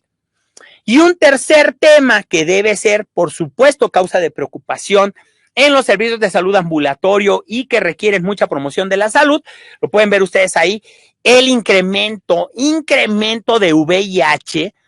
Muchachos, en México la atención al VIH es gratuita. Tenemos una gran cantidad de servicios, políticas, tratamientos, etcétera, y está, por desgracia, aumentando como están aumentando las ITS en población vulnerable. Esos temas, por supuesto, generan una carga de morbilidad importante. No se trata de que hagan un examen de la vista en este momento, pero sí de que vean que el recuadro verde incluye condiciones que son o relacionadas con violencia y accidentes, que son las verdes, o relacionadas con enfermedades crónicas, que son las azules. Las rojas, que son las infecciosas o que tienen que ver con intervenciones médicas que pueden ser autocontenidas, etcétera, ya no son de las primeras causas de muerte y muchas de ellas tienen un comportamiento a la baja, salvo algunas que nos deben llamar la atención como las complicaciones obstétricas y el VIH, ¿sí?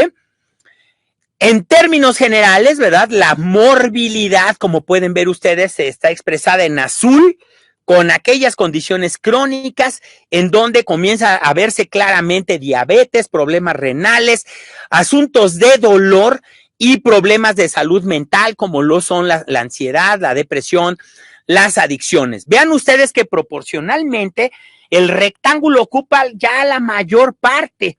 Si este ejercicio lo hubiéramos hecho en 1985, sería casi la mayor parte rojo. Hoy es azul, ¿no?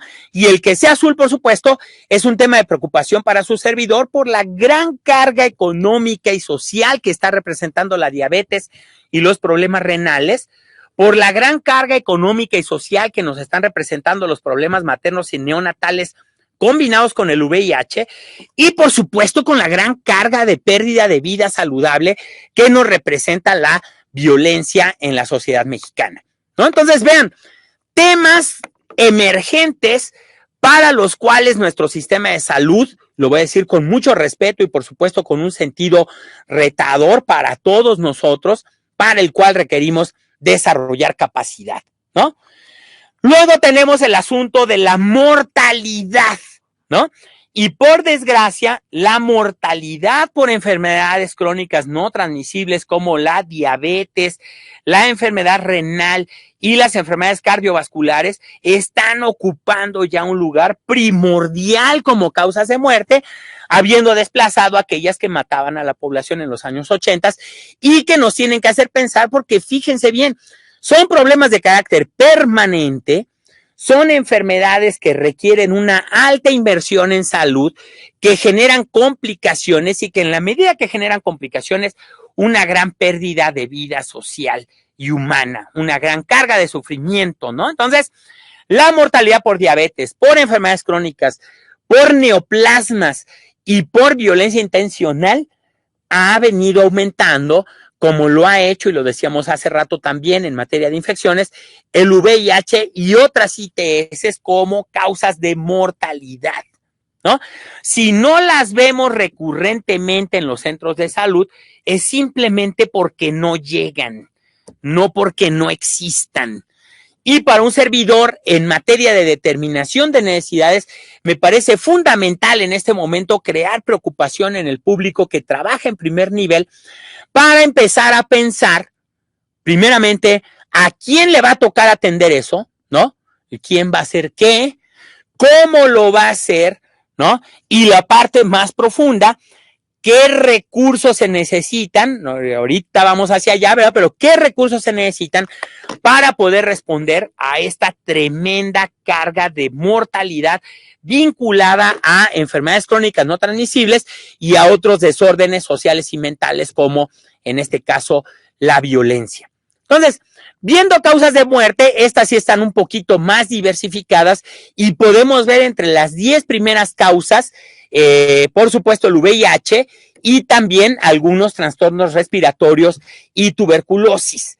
Pero vean cómo las primeras 7 nuevamente son verdes y azules, que son, por un lado, enfermedades crónicas que aumentan como las neoplasmas, como la diabetes, como las enfermedades cardiovasculares, o bien otras que de manera inexplicable aumentaron como el VIH y en donde, por supuesto, tenemos que tener el radar porque es un padecimiento controlable, sí, pero tremendamente costoso para la sociedad mexicana y, por supuesto, prevenible.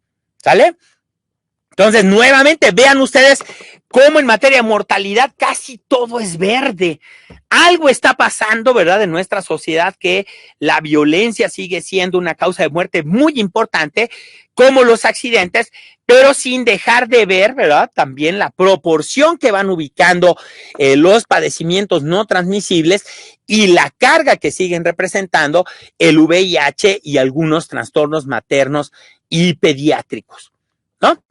A nivel del panorama global, vamos a ver qué tan preocupante es esto, ¿no? A lo mejor ustedes dirán, oiga, antropólogo, pues México, en materia de mortalidad materna o infantil, su situación no es tan preocupante, ¿no? Vean ustedes, todo lo que está en azul es aquellos lugares del mundo en donde la mortalidad materna no es un motivo de preocupación colectiva, ¿no? Pero el que no sea motivo de preocupación colectiva no debe ser causa para que no nos preocupemos por seguir apareciendo cada año en los boletines de la OCDE como uno de los países con la razón de muerte materna más alta en comparación con el resto de países.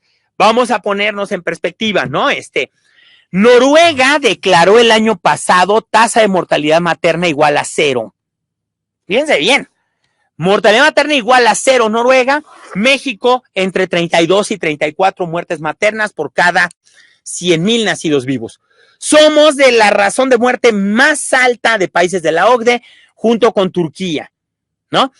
¿Eso qué quiere decir? Pues que tenemos ahí un reto muy importante y por supuesto que hacer un gran trabajo en materia de mejora de los servicios de salud para evitar que un problema que no debería causar muertes la siga causando, ¿no? Entonces, de acuerdo con ustedes, ¿no? En materia de salud materno-infantil, materia de infecciones, a lo mejor el asunto no es tan preocupante, pero ¿qué tal a nivel global en materia de enfermedades crónicas no transmisibles? La escala cromática es igual, solo que aquí ya no se ve el mundo tan azul, ¿no? Ya tiende a verse más bien como azul aguamarina o teniendo un cambio, como pueden ver ustedes, en Rusia, en donde se reporta la mortalidad más alta del mundo por enfermedades crónicas no transmisibles, tal y como ocurre en Europa. Eso no quiere decir que los europeos vivan mal o que los rusos tomen mucho vodka, ¿no? Aquí sí me gustaría decir que el asunto del envejecimiento, ¿no? El hecho de que España, Holanda, buena parte de los países europeos tenga población que tiende a ser mucho más vieja que nosotros, crea condiciones para una mayor aparición de enfermedades crónicas, ¿sale? No es para echar las campanas al vuelo y menos para decir que México, como no está del mismo color de Rusia, estemos para echar las campanas al vuelo, porque eso lo puede ver uno a nivel global, ¿sale? A nivel global, muerte materna infantil, salud materna infantil a lo mejor no es tan preocupante. Enfermedades no transmisibles, en mi humilde opinión, tendría que comenzar a hacerlo por lo siguiente. Esa diapositiva, pido una disculpa porque la presenté hace algunas videoconferencias, pero la estoy volviendo a presentar porque me llama poderosamente la atención que en un trabajo de campo que hicimos en aquel momento en 4 estados de la República, 75% de la población adulta haya reportado un riesgo o un daño a la salud, ¿no? Si lo vemos localmente, vaya, la traducción, en mi opinión, ya no es la misma. Y no es la misma en buena medida porque la población mexicana, si bien es cierto, no está reportando tantos daños a la salud, sí está reportando uno que pueden ver ustedes ahí en color verde, que es un factor de riesgo tremendamente grave para lo que se avecina, ¿no? Que es el sobrepeso, ¿no? La obesidad y el sobrepeso afectan al 70% de la población adulta. Escúchenme bien, a 7 de cada 10 adultos. Y por desgracia, las intervenciones que tenemos para resolverla, en mi opinión, pues distan de ser por lo menos suficientes. Casi lo que le decimos a la gente es vaya, póngase a dieta, haga ejercicio, pero no le decimos más en materia de pues cómo hacerlo, dónde hacerlo, con qué ritmo, qué tipo de alimentos, qué tipo de actividad física, en dónde, si analizamos las barreras que tiene, etcétera. No es un asunto prescriptivo y en mi humilde opinión, sobre todo desde la perspectiva de la salud pública, tampoco es un tema que debamos endilgarle a la población. Creo que aquí sí toca observar de manera más o menos genérica que este dato puede ser reflejo de una sociedad que tiende a ser enferma y que no ha sabido trabajar con sus factores de riesgo, para lo cual requiere o necesita un enfoque de atención primaria. ¿Cuál es el fundamento del argumento que les estoy dando a continuación? No es que de repente, después de que uno tiene 40 años, se enferme de diabetes, porque uno tuvo un susto, ¿no? Alguna vez estudié eso y me sorprendió que buena parte de la población rural asocie tener un susto con desarrollar diabetes, ¿no? Yo creo que es momento de problematizar esas creencias tradicionales y más bien poner sobre la mesa que sí, en la infancia el 30% de los niños padecen sobrepeso y obesidad. Hacia la juventud ese número se incrementa. En la medida que se incrementa, como pueden ver ustedes en esa grafiquita que puse ahí, en mi opinión lo que se incrementa también es el riesgo, ¿no? Porque se incrementa el peso acompañado de sedentarismo. Revisen por favor los datos de la Encuesta Nacional de Salud y Nutrición y es tremendamente preocupante ver cómo después de los 20, la mayor parte de la población pasa de 1 hora hasta 4 horas diarias sentados ante una pantalla, que puede ser un celular, una computadora, lo que ustedes gusten y manden, ¿no? Somos una sociedad tremendamente sedentaria, que lo que hacemos en la medida que somos sedentarios es acumular riesgos, ¿sí? Esa acumulación de riesgos, por supuesto, hace que después de los 40 años, el 90% del total de casos de diabetes, hipertensión y dislipidemias se concentren en ese grupo de población, ¿no? No es una predisposición de que a lo mejor la hay, no quiero problematizar ese dato, yo no soy epidemiólogo genético, pero sí creo que hay una tremenda acumulación de riesgo. Creo que hay un mal manejo de este tipo de padecimientos en el primer nivel y es lo que ha hecho que los padecimientos cardiovasculares, la diabetes mellitus y ahora el cáncer se vayan convirtiendo en necesidades de salud que van a demandar tremendamente servicios, que en este caso se antoja que sean servicios de carácter preventivo, servicios de carácter diagnóstico y ya no se diga también en la medida de lo posible, pero que comiencen a volverse servicios de tratamiento, ¿no? Entonces, el reto de las enfermedades crónicas para el primer nivel es tremendamente alto. No sé si ustedes se permitan o estén de acuerdo con este argumento para que, si están ustedes de acuerdo con un servidor en que tenemos un gran reto, pues no nos quedemos con los brazos cruzados y digamos, híjole, qué mal reto, pues vamos a esperar a que nos sepulte, ¿no? El reto de los padecimientos crónicos ya ha sido suficientemente documentado en los servicios de salud y me voy a permitir retomar un trabajo que hicimos en el año 2011 en donde desarrollamos un conjunto de propuestas para mejorar la capacidad de respuesta en el primer nivel de atención. Y estas recomendaciones giran alrededor de 6 puntos. No les voy a dar un gran listado y por supuesto no quiero que se vayan preocupados, pero sí me interesa dejar más o menos claro que si queremos estar en condiciones de responder al reto de las enfermedades crónicas, tenemos que ir resolviendo 6 grandes cosas en el sistema de salud, ¿no? La primera, por supuesto, muy importante, la infraestructura, que tiene que ver no solo con cantidad, les decía hace rato que eran 23,000 unidades de atención ambulatoria, sino que tienen que ver también con sus características, ¿no? No puedo tener yo 23,000 unidades que están acostumbradas a trabajar con diarrea y con gripe, cuando el reto que estoy viendo, sobre todo con población adulta, es más bien enfermedades crónicas, enfermedades no transmisibles, ¿no? Requerimos, si ustedes se fijan, modificar, siguiente punto clave, el equipamiento, ¿no? Pasar de el abatelenguas, pasar de los vaciloscopías, etcétera, al baumanómetro, a la tira reactiva, ¿no? Etcétera, para poder identificar y diagnosticar, por un lado, diabetes, hipertensión, pero también vamos a requerir capacidad para comenzar a hacer diagnóstico temprano de otros padecimientos como es el cáncer de mama, el cáncer de próstata, que hoy por hoy esté tremendamente invisibilizado en los servicios de salud, o bien el cáncer cervicuterino, ¿no? Requerimos también, por supuesto, ¿verdad?, diversificar los recursos humanos. A un servidor siempre le resulta preocupante que cuando se escuchan propuestas para mejorar la capacidad de los servicios de salud, lo primero que se dice es, vamos a contratar más médicos. Estamos viendo que el perfil de las necesidades de salud no necesariamente empata con condiciones o con situaciones en donde, por supuesto, y no lo quiero subestimar, el personal médico es tremendamente capaz. Pero, si ustedes vieron el perfil para problemas de violencia, problemas de autoviolencia, ¿no?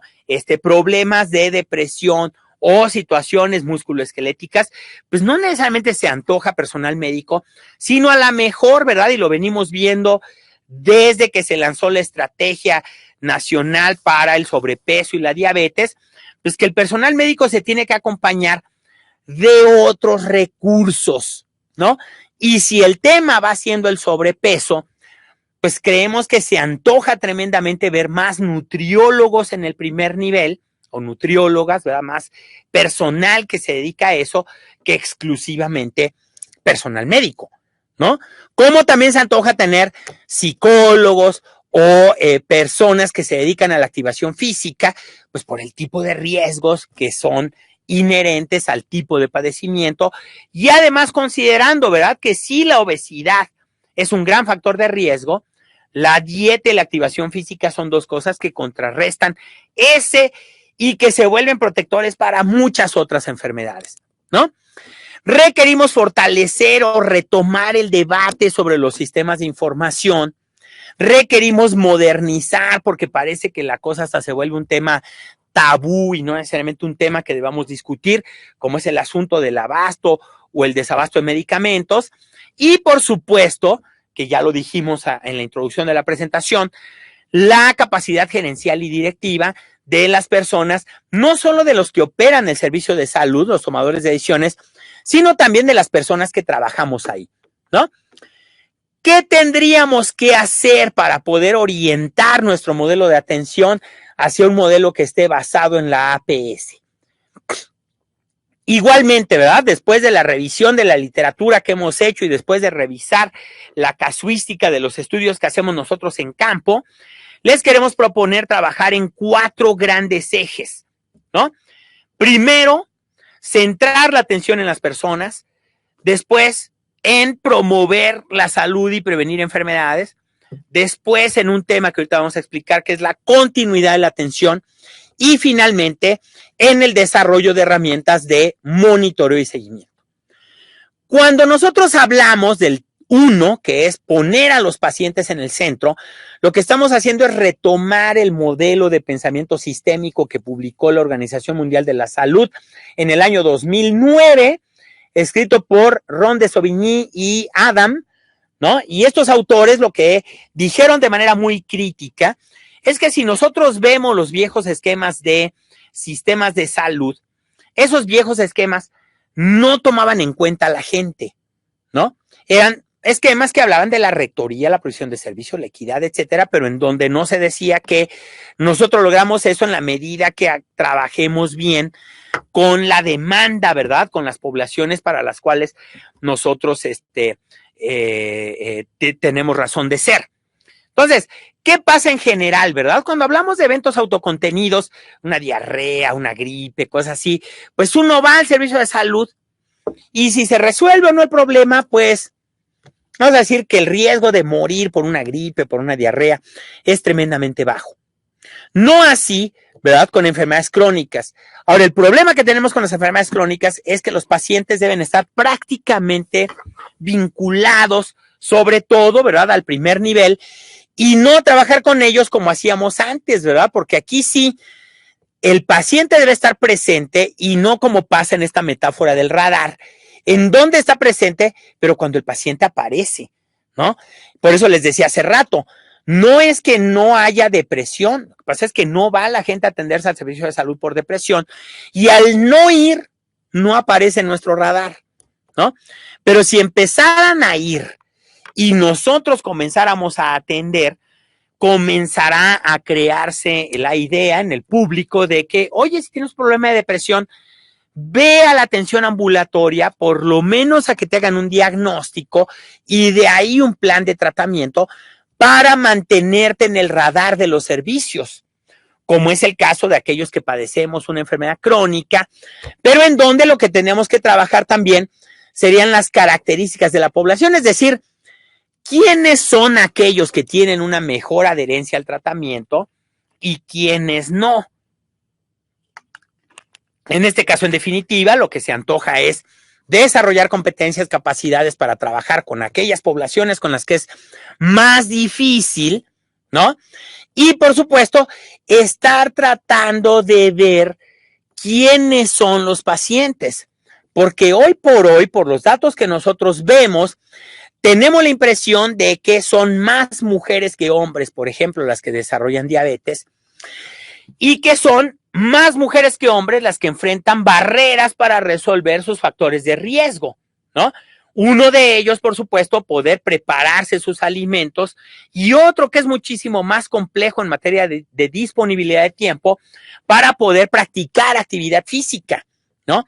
Nuestro modelo socialmente machista o que depende mucho de las mujeres para tareas domésticas, ¿verdad? A veces lo que hace es castigar a las propias mujeres en materia de cuidado de su salud, cuando lo que estamos comenzando a observar es que son las mujeres, sobre todo mujeres adultas, las que, como decíamos, tienen mayores factores de riesgo para desarrollar enfermedades crónicas, tienen mayor sobrepeso y obesidad, pero a la vez son las que van a enfrentar mayores barreras para modificar sus estilos de vida, ¿no? Entonces, si nosotros queremos poner a las personas en el centro, debemos aprender a trabajar en servicios de salud con población sana, ¿sí? Tenemos las herramientas para hacerlo, pero generalmente, como nuestros servicios son más reactivos y trabajan más con población enferma, pues muy poco tiempo dedicamos a la prevención, y a veces muchos de los horarios para prevenir parecen un castigo cuando uno quiere hacerse una buena detección oportuna o cuando uno quiere llevar un buen control glicémico, ¿no? A veces el paciente que quiere llevar prevención pues es el que tiene que llegar más temprano, el que tiene que esperar más tiempo, y es el que tiene que recibir las intervenciones más sencillas. No sé si por ahí, o bien que es algo que hemos tratado de difundir y que podemos problematizar con ustedes de una vez, desmedicalizar la prevención, es decir, que todo aquello preventivo no lo haga personal médico, sino que lo haga, que creo que están perfectamente habilitadas para hacerlo, ¿verdad? El personal de enfermería, que lo hagan los antropólogos, los psicólogos, pero no necesariamente el personal médico. Y la última, por ejemplo, pues sí es tener un buen control de los recursos para poder usarlos de manera adecuada con aquellos donde hay necesidades. ¿Sale? Segundo, el tema de la promoción de la salud no es un asunto de dar consejos. Yo creo que aquí sí vale ya la pena comenzar a problematizar el tema y partir de nuestro problema que tienen ustedes en este momento en pantalla. Si 75% de la población adulta reportamos condiciones de salud de riesgo, parecería que tenemos un escenario más que favorable y urgente para hacer promoción de la salud.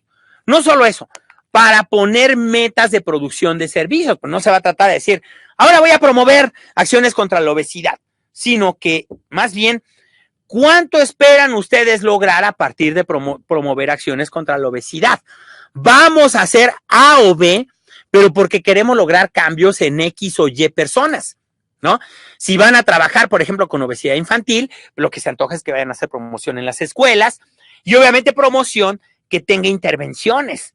No solo ir a dar consejos sobre las características de un desayuno saludable, sino intervenir las cooperativas escolares y evitar que la escuela, como pasa también con algunos consultorios de primer nivel, sean unidades obesigénicas en donde en vez de ir a poder hacer ejercicio, a recibir buena consejería, pues va uno ahí a comer comida chatarra, a tomar refrescos o a estar expuestos a comida densamente calórica, nomás porque es lo que hay y porque pensamos que educando a la población va a tomar buenas decisiones, ¿sí? Ahí hay un gran problema.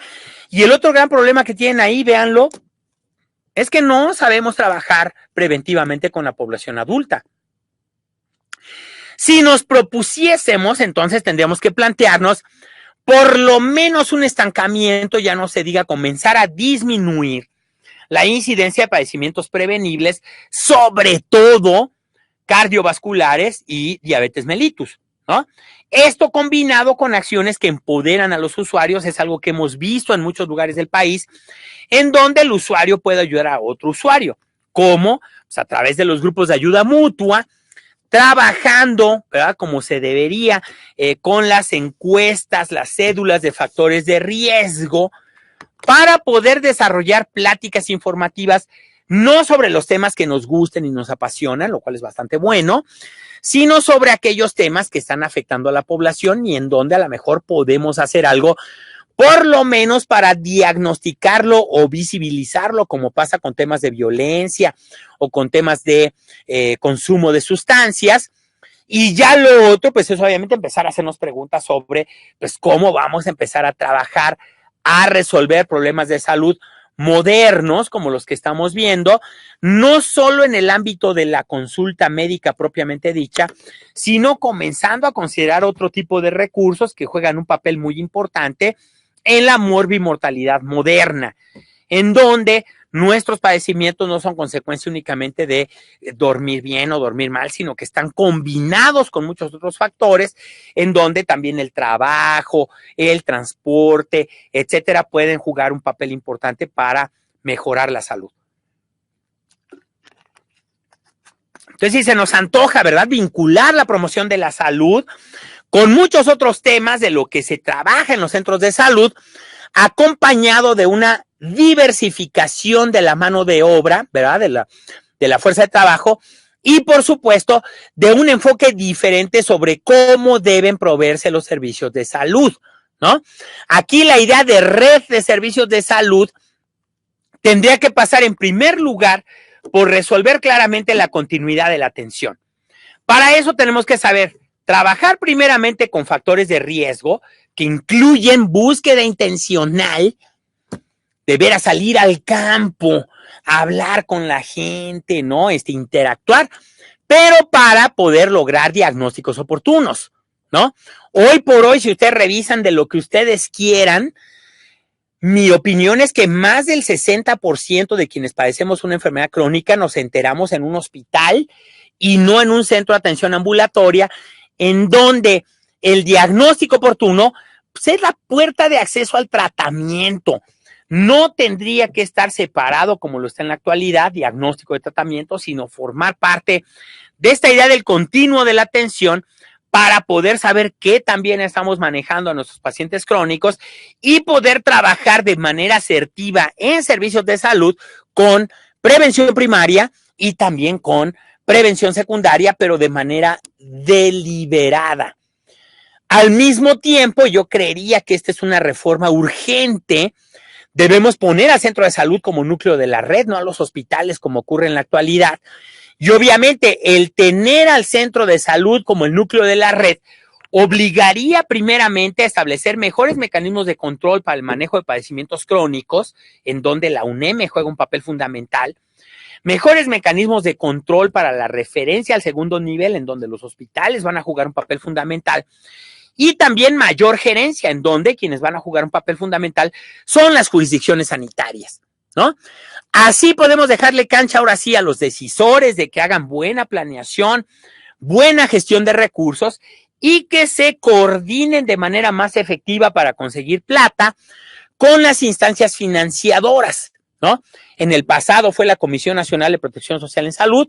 Esperamos que a partir de este año o comenzando el año que entra, pues con el nuevo Instituto de Salud y Bienestar, ¿no? Entonces, esas instancias son las que me refiero que debe uno tener claras políticamente para poder hacer que la red funcione. Para que una red de servicios funcione, pues debe tener una adscripción territorial, debe tener un volumen de pacientes que tendría que estar manejando, debe tener un conjunto de auxiliares del diagnóstico y, por supuesto, el primer nivel como la ventanilla de entrada al sistema de salud y como el mecanismo a través del cual podemos nosotros lograr mejor control, ¿no?, de los padecimientos crónicos, pero virando la problemática que les acabo de expresar en donde, y espero que por favor se aboquen a buscar esos datos, pero en donde lo que está fallando mucho en México es el diagnóstico oportuno, ¿no? Y obviamente con la falla del diagnóstico oportuno, pues lo que ocurre es el encarecimiento de la atención y las complicaciones para los pacientes en materia de búsqueda de atención. Vamos preparando ya el cierre de nuestra presentación, ¿verdad? Con este tema que me parece fundamental, que es el monitoreo y el seguimiento, en donde los sistemas de información juegan un papel fundamental y en donde yo creo que la variable tiempo ya debería de comenzar a preocuparnos, porque una herramienta que en mi opinión es fundamental para poder lograr un mejor control y una mejor estadística en los centros de salud es el expediente médico electrónico. Y hoy por hoy comenzamos con ese tema en 2003, fíjense bien, 2003, estamos en 2019 y es la fecha en la que ningún estado de la República, sáquenme del error, tiene ya totalmente instituido un sistema de expediente electrónico en donde lo que nos va a ayudar es a generar números, a introducir tecnología en el proceso de atención médica, a generar mejores mecanismos de control, aprovechar la tecnología que tenemos, ¿no? A desarrollar mayor capacidad. O sea, no menospreciemos, ¿no? Es un poco lo que quiero darles a entender. No menospreciemos las TICs. Hoy por hoy una computadora puede lograr en un centro de salud algo muchísimo mayor de lo que ustedes imaginan y es un asunto de inversión que hoy por hoy de veras es mínimo contra el efecto que puede lograr en materia de mejoramiento y fortalecimiento de la gerencia, ¿no? Entonces, estos 4 puntos, ¿verdad? Centrar la atención en el paciente, promover la salud, mejorar la continuidad y fortalecer los sistemas de información, es lo que creemos que puede fortalecer la capacidad de atención a enfermedades crónicas en la atención ambulatoria, ¿no? Vamos a cerrar la presentación planteando que, por desgracia, ¿verdad? Nuestro sistema sigue siendo tremendamente segmentado y al estar segmentado, los problemas que van a persistir, no soy profeta, pero pues son los que nos han acompañado desde la descentralización, son problemas de coordinación por un lado, ¿sí? Problemas de toma de decisiones por otro, falta de claridad, ¿no? Sobre las rutas de gestión, pero ahora notarán ustedes que al centro hay una especie de parche ahí que se llama INSABI. Traté de tomarlo en cuenta porque, de acuerdo a lo que declaró nuestro presidente, el sistema de salud como tal se va a mantener más o menos igual. Esto significa que la seguridad social va a mantener sus organizaciones, sus instituciones y su marco normativo.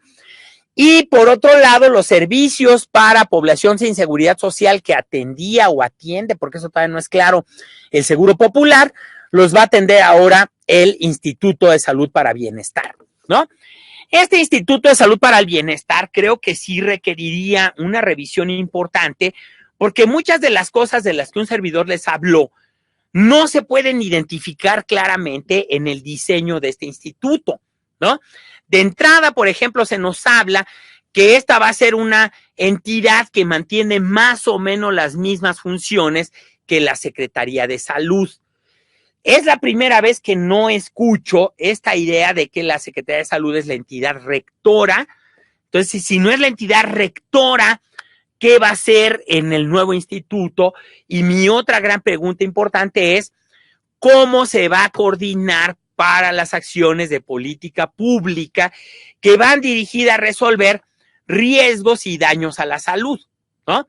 Ese tema para mí sí es muy importante porque no se trata solo de decir pues que vamos a tener cierta rectoría normativa en algunas cosas, sino de tener claridad en lo que nos va a tocar hacer y que tendrá que estar reflejado en el programa sectorial, ¿no? Otro punto que me ha llamado la atención, a lo mejor ustedes tienen mejor información que su servidor, pero parecería que desde la perspectiva federal las compras se van a centralizar. ¿Cómo se va a centralizar una buena parte de los recursos que estaban disponibles para atender emergencias médicas? ¿Cómo pasaba con el Fondo de Protección contra Gastos Catastróficos, ¿no? Tenemos también el asunto de que al parecer la estructura de los servicios estatales que creamos y definimos en el año 84 se va a desdibujar un poco y va a depender de un acuerdo o un convenio que se va a establecer entre el nivel federal y los estados.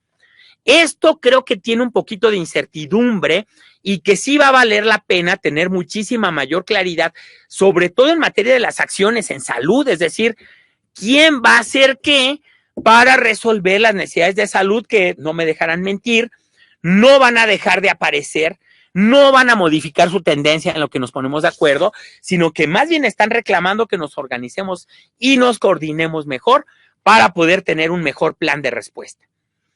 Finalmente, ¿verdad? En esta idea que les daba yo hace rato de que un servicio de atención primaria estaría en mejor capacidad resolutiva ante necesidades de salud en la medida que es multidisciplinario, pues sí se ve un poquito amenazado con esta idea de que no sé de dónde, pero yo creo que sí hay que estar alertas de esta idea de que para mejorar la salud lo que se necesita son hartos médicos.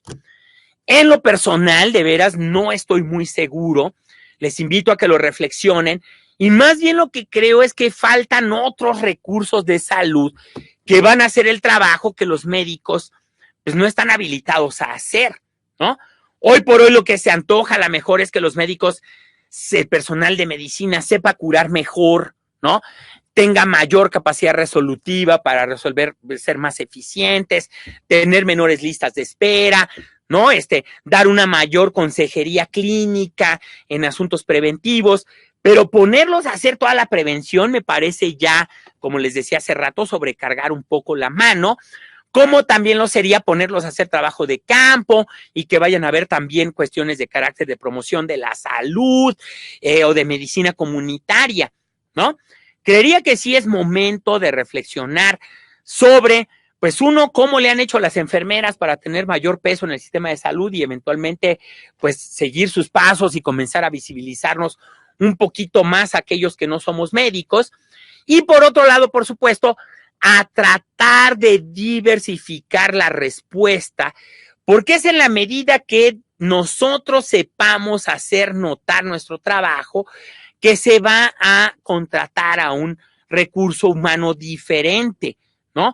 En la medida que los antropólogos, que los psicólogos, que los nutriólogos demostremos que tenemos potencial para trabajar con equipos de APS, porque son las personas con las que vamos a trabajar, en esa medida creo que habrá mejores condiciones para que nuestro sistema pueda dar un viraje y pueda resolver ese problema macro del que nos habla la Organización Mundial de la Salud, ¿no?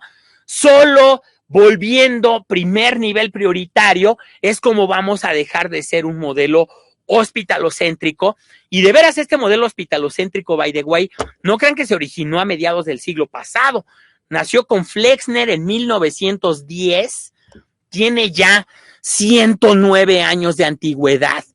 Y yo creo que ya le podemos hacer algunas mejoras, ¿no? O algunos ajustes, salvo, por supuesto, su mejor opinión, ¿no? Entonces, tenemos que mejorar o cambiar los requisitos de acceso, tenemos que mejorar la provisión de servicios de salud, tenemos que organizarnos mejor y tenemos que dar una mejor continuidad de la atención, ¿no? Y este tema sí me preocupa porque, como pueden ver ustedes en este momento en pantalla, sí tenemos una gran diferencia social, aquellas personas que tienen seguridad social y aquellas que no la tenemos. Esas diferencias no son normales, no es algo con lo cual tenga uno que aprender a vivir, sino más bien son desigualdades que reclaman un gran trabajo político para corregir las desigualdades que ven en este momento en pantalla, ¿no? Yo ayer que me preguntaba, bueno, ¿habrá o no diferencias de acceso? ¿Habrá o no diferencias organizacionales? Lo pueden ver ustedes ahí y sí parecería que mientras en un esquema de seguridad social tenemos una estructura más o menos estable y predecible, en el caso de los servicios para población sin seguridad social, no. Y lo que me parece clave, que es poder tener acceso al primer nivel y a la atención ambulatoria, es donde están los peores problemas, ¿no? El primero, porque no tengo yo un expediente, no tengo yo un número, una clave que me haga permanente en el sistema de salud, como sí ocurre con la seguridad social. Y por otro lado, porque buena parte de los esquemas de continuidad están muchísimo más comprometidos en aquellas poblaciones donde no hay seguridad social, ¿verdad? Por tanto, si queremos un sistema de salud moderno, tenemos que cambiar la visión de nuestras organizaciones sanitarias para poder volverlas más a la altura del siglo XXI para poder volvernos resolutivos y que introduzcamos, ya con esto acabo, como dicen los mariachis, ya con esta me retiro, ¿no? Que introduzcamos esos 6 elementos clave para tener un servicio de salud basado en la atención primaria y que nuestro instituto promueve. Ese libro, ahí lo tienen ustedes en pantalla, lo pueden bajar gratis de nuestra página de internet, y que lo que nos dice claramente es que si queremos un sistema de salud basado en la APS, debemos fortalecer la gobernanza del sistema de salud, debemos mejorar el financiamiento de los servicios de salud primaria y de salud pública, debemos generar mayores recursos económicos para financiar la promoción de la salud, debemos mejorar el esquema de provisión, debemos mejorar la calidad de la atención y finalmente, por supuesto, y nunca dejarlo de lado, tener un buen sistema de información, ¿no? Con estos elementos espero que la plática les haya resultado de utilidad. Les dejo aquí mis datos de contacto por si quieren, tienen preguntas adicionales, quieren referencias bibliográficas, o bien, ¿verdad?, con toda confianza, problematizar el argumento que un servidor expresó. Estoy abierto a todos sus planteamientos. Y ya si quieren gestionar sus diplomas, ahí tienen ustedes los datos de contacto del instituto. Fue un placer haber interactuado con ustedes el día de hoy. No sé si haya por ahí alguna pregunta, algún comentario. Muchísimas gracias, maestro, por esta presentación.